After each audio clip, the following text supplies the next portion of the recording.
Hi, my name is Bidwell Smith. I'm the author of a memoir called The Rules of Inheritance. It's about losing both of my parents to cancer by the time I was 25. They were both diagnosed within a couple of months of each other when I was 14. My mother died when I was 18, and my father when I was 25.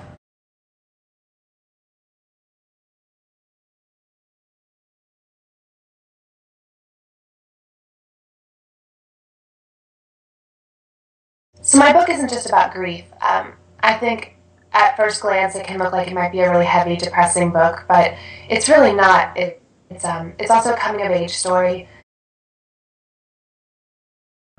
The cover of my book is actually a photo of me that I took of myself at age 19, and I was in a youth hostel in San Francisco, and I had just kind of walked away from this really damaging relationship. So I set up the camera to take this photo and just capture the moment, and it's kind of grainy black and white picture, and I'm leaning up against the wall smoking a cigarette and looking off to one side, and it was just this picture that I would end up coming across for years to come. Just a reminder of that moment and of how my life was changing because of all the loss. And now it's on the cover of my book, so it's pretty wild. I think the biggest misconception about grief is that there is one way to do it, that there's a formulaic way to do it. You lose somebody, and then you have to do A, B, and C, and then you're through it. And it just doesn't work that way. I mean, it's different for everybody. It depends on who you lost. It depends on who you are. It depends on, how you deal with sadness and depression and honesty and death. It depends on your religious viewpoints. It's just completely different for every single person. And at the same time, it's very universal. So you're experiencing things that every grieving person is experiencing, but you're doing them in your own way.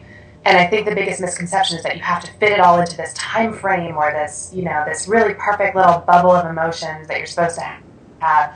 And it just doesn't work that way. And in that regard, people get really, I think, even more hurt while they're grieving because they are really hard on themselves.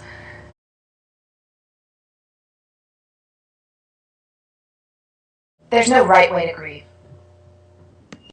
I just really wanted to put my journey out there in the most truthful way possible. I used a little bit of an unusual format in my book in that I don't tell my story linearly.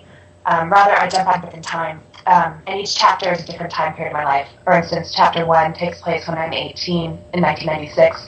Chapter 2 jumps back to when I'm 14. Chapter 3 jumps forward to when I'm 25.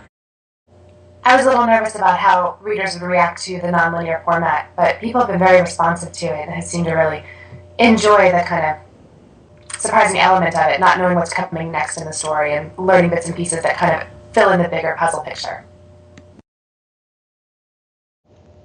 Elizabeth Kubler-Ross wrote a book in the 60s called On Death and Dying, and it was kind of this huge work that came out. She later wrote a book called On Grief and Grieving, and Elizabeth Kubler-Ross used the same 5 stages in both books to describe the process. And the 5 stages are denial, anger, bargaining, depression, and acceptance.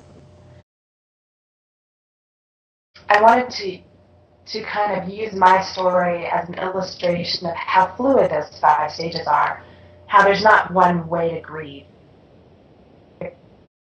New York plays a big part in my book.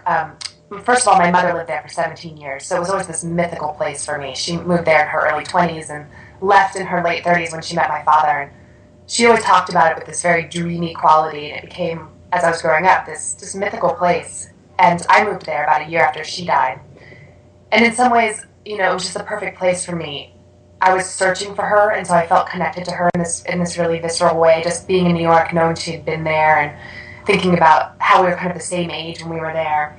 And then also, it was just it was like the most perfect place in which to be grieving, because it was so huge and consuming, and I felt very like swept along in it. Where I think in other cities, quieter cities, you have to work harder to make your life big. And in New York, your life is just big no matter what, because it's New York. And it was just great. And I fell in love with that city like I would a man. And it was the first place I've ever lived where I didn't want to live somewhere else.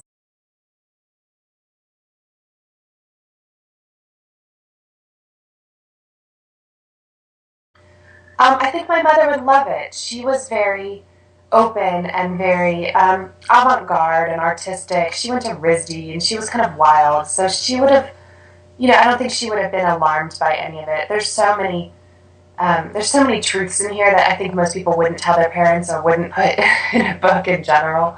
But I don't think my mother would have been scared off by any of it. I think she would have been really proud of me. She was the kind of mom. I used to wake her up in the middle of the night because I had a new poem that I had just written in high school, and it was always some terrible poem, and it would be about a boy or it would be about her cancer, just something that was probably hard for her to hear. And she never flinched. She was always nothing but supportive and excited for me, and I think she would be really thrilled. Her picture is actually on the cover of the Australian version of my book, and I'm so excited. I just think it's so cool that she's going to be on the cover of a book.